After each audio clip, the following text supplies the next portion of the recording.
Hello children, पिछले lecture में हमने आपको आदिकाल के बारे में बताया था।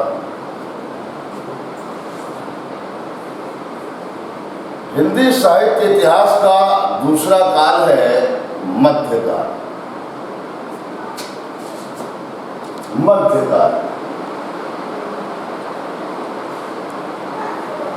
मध्यकाल को हम दो भागों में बांट सकते हैं। पहला है पूर्व मध्यकाल और दूसरा है उत्तर मध्यकाल।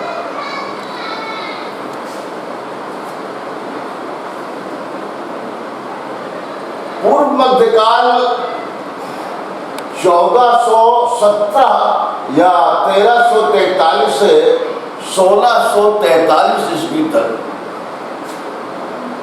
माना जाता है। इसे भक्ति काल के भी नाम से जानते हैं। इसे भक्ति काल के नाम से जाना जाता है।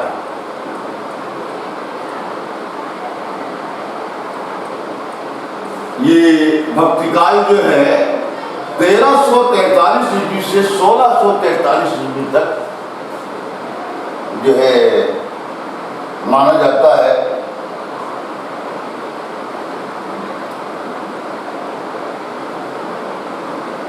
भक्ति काल के में मुख्य रूप से दो शाखाएं विकसित हुई। कुछ संत कवि ऐसे थे जो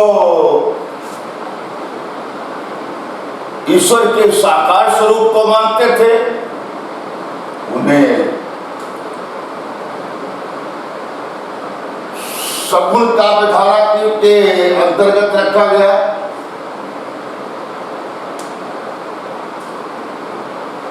कुछ संतों का यह मानना था कि नहीं, ईश्वर का साकार नहीं है, उसका न तो कोई रूप है न कोई रंग है, न उसे देखा जा सकता है और सिर्फ उसको अपनी भक्ति के द्वारा अनुभव किया जा सकता है। जहां तक दोनों काव्यधाराओं की जो मान्यताएं थी वो मान्यताएं एक ही थी। दोनों काव्यधाराओं का जो काव्यधाराओं के कवियों का ये मानना था कि ईश्वर सर्वव्यापक है, वो घट घट में निवास करता है, संसार के एक कण में निवास करता है।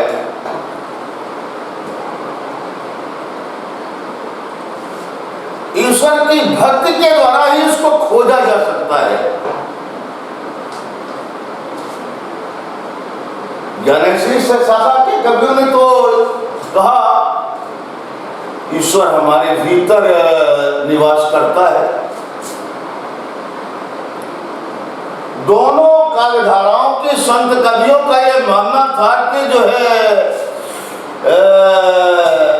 हमारी आत्मा परमात्मा का ही एक अंग है। ये दुनिया नश्वर है लेकिन एक जो है हमारी आत्मा अनश्वर है और एक दिन जो है इसे परमात्मा में विलीन हो जाना हो। आत्मा का परमात्मा से मिलन, आत्मा का परमात्मा में विलीन हो जाना, यही हमारे धर्म ग्रंथों में मोक्ष का सार है। जैसा कि हमारे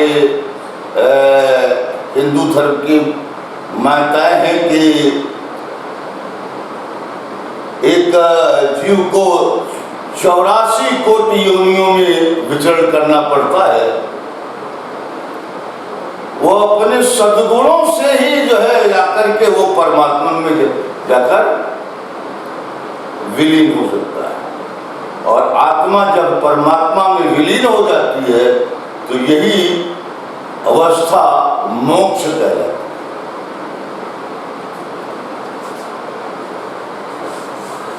सगुण काव्यधारा में भी दो शाखाएं विकसित हुई। एक था रामाश्रय शाखा और दूसरा था कृष्णाश्रय शाखा। रामाश्रय शाखा के जो संत कवि थे वो ईश्वर के और जो है वो राम को अपना उपासक मानते थे, राम को अपना इष्ट देव मान करके उसकी आराधना पर बल देते थे। और जो कृष्णाश्रय शाखा के कवि थे वे वासुदेव नंदन कृष्ण के उपासक थे। ये दोनों जो है काव्य परंपराएं जो है एक साथ चली।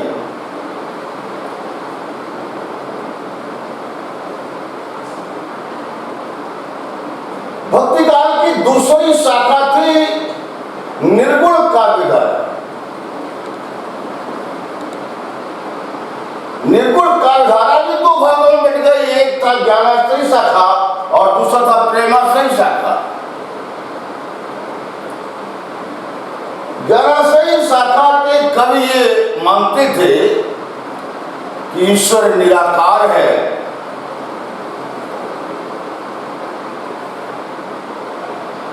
उसकी भक्ति के द्वारा जो है उसे अनुभव किया जा सकता है। प्रेमाश्रय शाखा के कवि जो है वो आत्मा और परमात्मा दोनों को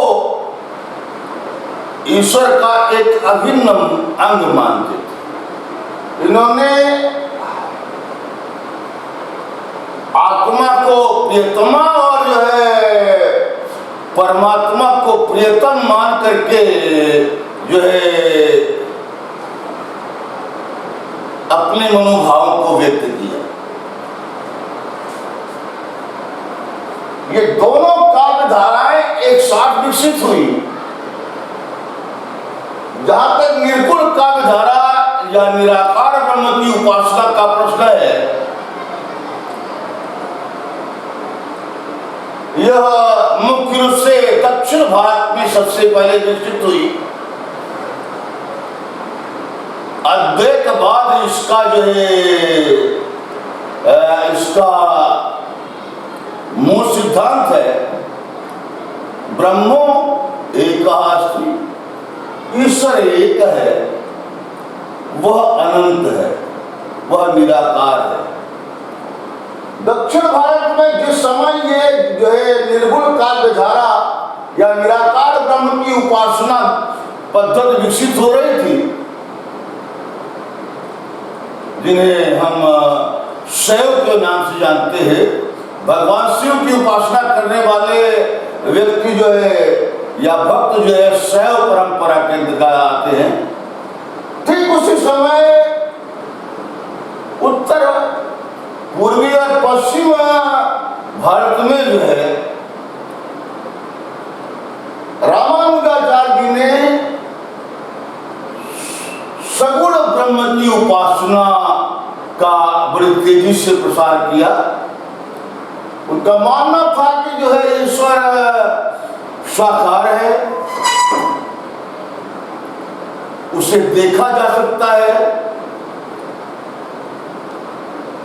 अगर ईश्वर के प्रति सच्चा प्रेम है तो ईश्वर हमें एक न एक दिन अपना दिव्य रूप अवश्य दिखाएगा। आपने महाभारत सीरियल देखा होगा। महाभारत में जब भगवान श्री कृष्ण जो है अर्जुन को गीता का उपदेश देते हैं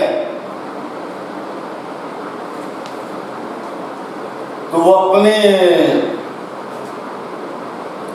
विश्व रूप को प्रकट करते हैं और अपने वास्तविक रूप में उनको दर्शन देते हैं और बताते हैं कि आत्मा अजर है, अमर है। नैनम सत्य चिन्नंती नैनम धर पावका न चा प्रदंती आपो न चा शोषित मारता। आत्मा अमर है, आग न उसे जला सकती है, शस्त्र न उसे काट सकता है और हवा उसको सुखा नहीं सकती।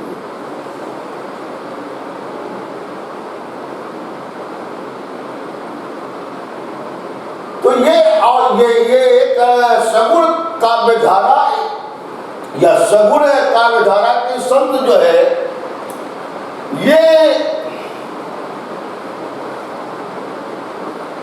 पुनर्जन्म में विश्वास करते हैं।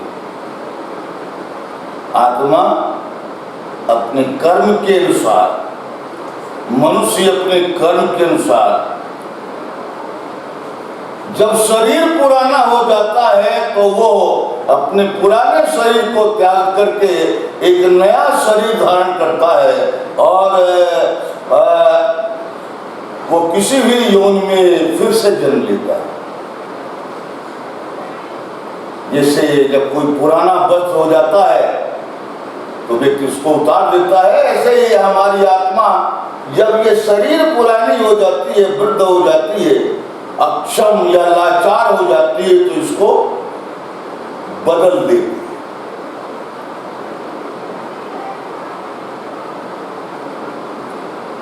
और इस तरह जो है ये दोनों परम जो है साकारवादी परंपराएं, जो एक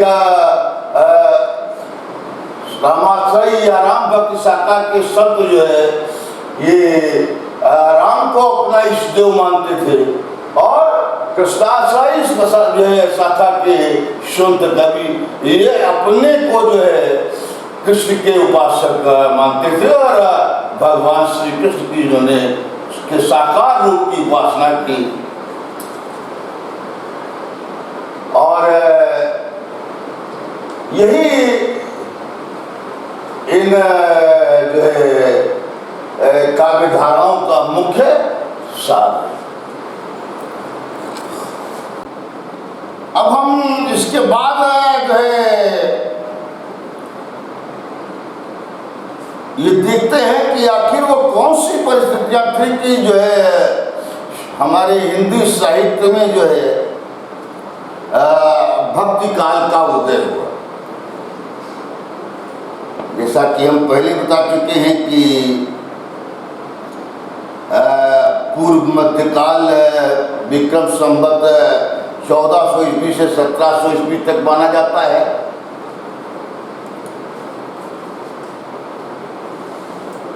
जहां तक ईस्वी की बात है, संवत में 57 साल आप माइनस कर दीजिए, आपको जो है ईस्वी मिल जाएगी।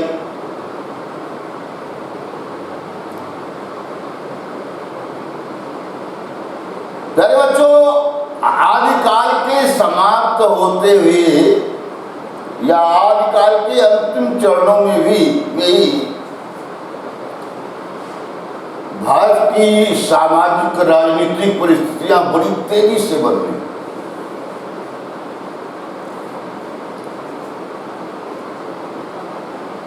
मुसलमानों का राज्य स्थापित हो जाने से आपस में लड़ते हुए छोटे छोटे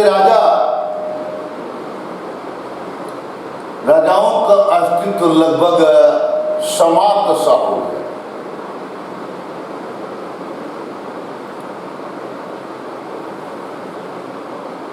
मुसलमानों का राज्य जो है स्थापित होने पर भारत में हिंदू और मुस्लिम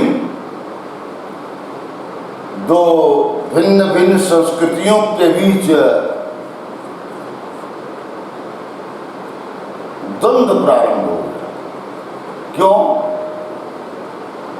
क्योंकि भारत के निवासी मूलतः जो हिंदू थे वो अपनी संस्कृति का भी बड़ी तेजी से विकास करना चाहते थे, लेकिन जो मुस्लिम शासक थे वो भारत में अपने धर्म इस्लाम का प्रचार बड़ी तेजी से करना चाहते थे। परिणाम ये हुआ कि दोनों संस्कृतियों में द्वंद्व प्रारंभ हो गया। ये जानते हैं आप, समर्थ को नहीं दोष गोसाई, जिसके पास सब शक्ति होती है उसी की विजय होती है।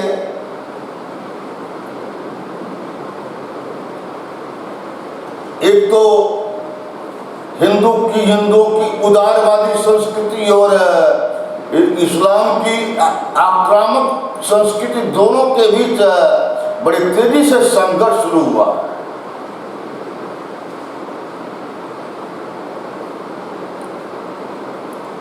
और जैसे जैसे जो है भारत में मुस्लिम संस्कृति का बड़ी तेजी से प्रसार होने लगा, भारत में उसके विरुद्ध जो है विरोध की, असंतुष्टता की प्रवृत्ति बड़ी तेजी से बढ़ने लगी। ये वो समय था जब भारत में कुछ इक्के दुक्के राजा जो है अपना अस्तित्व बचाए रखने में सफल हो पाए थे। जो थे भी उन्होंने मुस्लिम शासकों की अधीनता स्वीकार करके सिर्फ अपना एक राजसी ठाट की परंपरा निभाते रहे, कोई अस्तित्व नहीं रह गया उनका।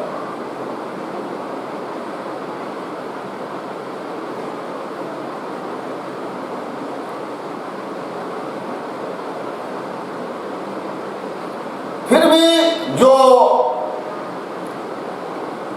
हिंदू जनता थी वो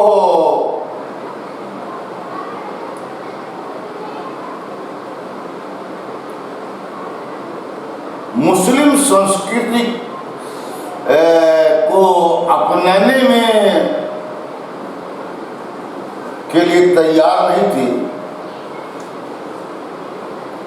दूसरी तरफ जो मुस्लिम शासक थे वे भारत की अपार धन संपत्ति को लूट करके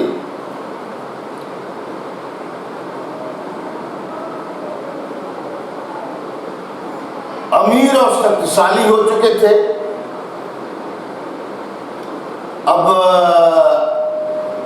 दलित हिंदू जनता की स्थिति यह हो गई थी कि अब वो निराशित हो गई थी, उनके आगे कुछ नहीं चलती थी।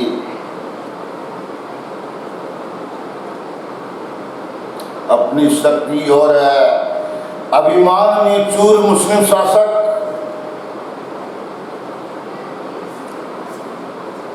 बड़ी तेजी से हिंदू जनता का शोषण करने लगे।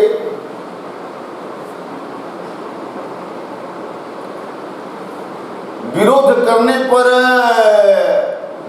उन शासकों का कहर जो है बड़ी तेजी से हिंदू जनता पर टूटने लगा। कुछ शासकों का तो ऐसा उदाहरण मिलता है कि वो इतने क्रूर हो चुके थे कि मानवता की सीमा को भी वो पार करने में जरा भी संकोच नहीं करते थे।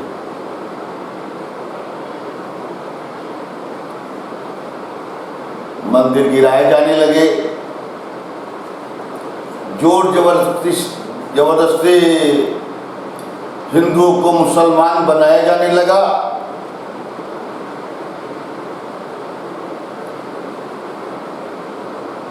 हिंदू परिवारों में सुंदर लड़कियों को अपना अस्तित्व बचाने में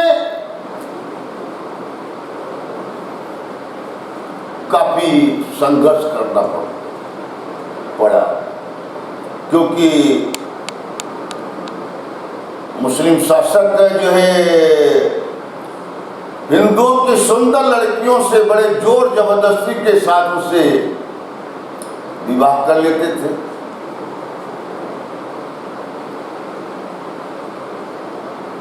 समाज की इन परिस्थितियों ने हमारे देश में, हमारी हिंदू संस्कृति में कई तरह की जो है कुरीतियों को, कुप्रथाओं को भी बड़ी जन्म दिया।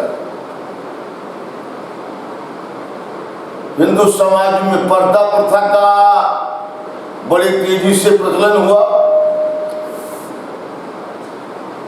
हिंदुओं की छोटी छोटी लड़कियों की कम उम्र में ही विवाह कर देना और उनको किसी दूसरे के हाथ में सौंप देना और अपनी जिम्मेदारी से मुक्त हो जाना, ये एक परंपरा बन गई।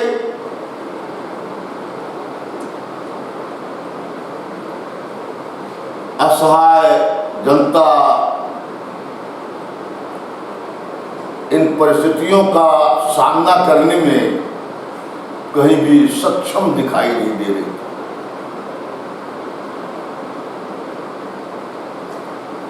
परिणाम ये हुआ कि मजबूर लाचार आदमी ने आंख मूंद करके ऊपर वाले को ही पुकारना उचित समझा। मेरे तो गिरधर गोपाल दूसरों में कोई, मेरो मन अनंत कहाँ सुख पावे, जैसे उड़ी जहाज को पंछी पुनी जहाज बना गए।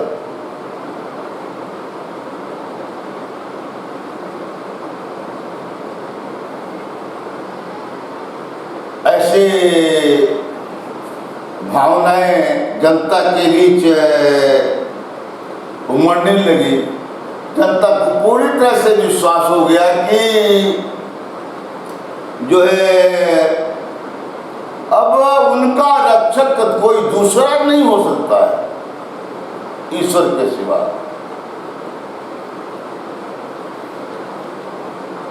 और परिणाम ये हुआ कि समाज में फैली हुई ये भक्त की धारा हमारे संत कवियों की वाणी बन गई और संत कवियों की वाणी में काव्य के रूप में जो कविता उभरी वही भक्ति काल की मुख्य कविता है।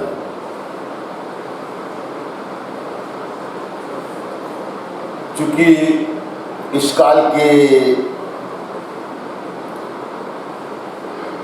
काव्य में भक्ति की प्रधानता है, इसीलिए इस काल को हम भक्ति काल के नाम से जाने जाते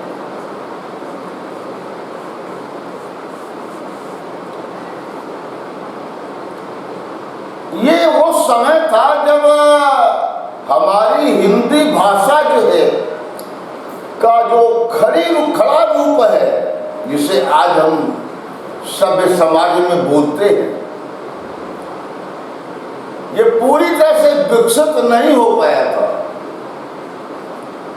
परिणाम ये था कि जो है जो इस काल का काव्य लिखा गया, उस काल का काव्य जो है बोलियों में लिखा गया।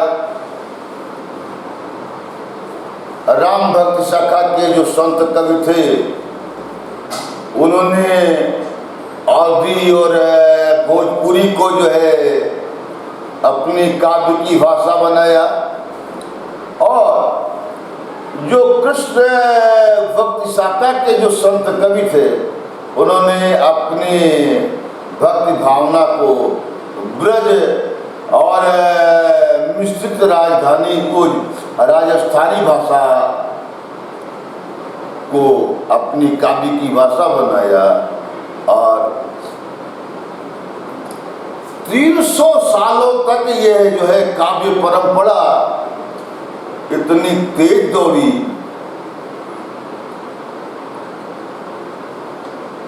कि